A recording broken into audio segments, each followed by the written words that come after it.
10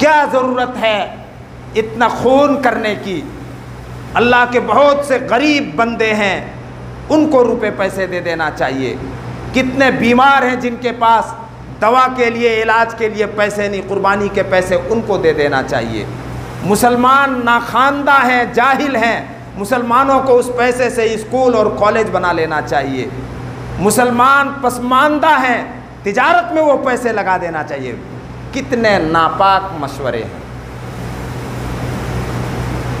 کیا جانور کی قربانی کر کے مسلمانوں کی معیشت اور اس کی اکانومی کا خیال نہیں رکھا گیا ہے؟ قربانی کے جانور کتنے لوگ پالتے ہیں، اس کا دھندا کرتے ہیں، کتنے لوگ چارہ بیچتے ہیں، کتنے لوگ چارہ خریدتے ہیں، قربانی کی کھالوں سے کتنے لوگوں کی تجارت چلتی ہے۔ کیا یہ سب سے معیشت اور اکانومی نہیں سدھرتی ہے؟ غریبوں کی مدد کرنے کا درس اور سبق جتنا اسلام نے پڑھایا ہے اتنا کسی نے نہیں پڑھایا ہے۔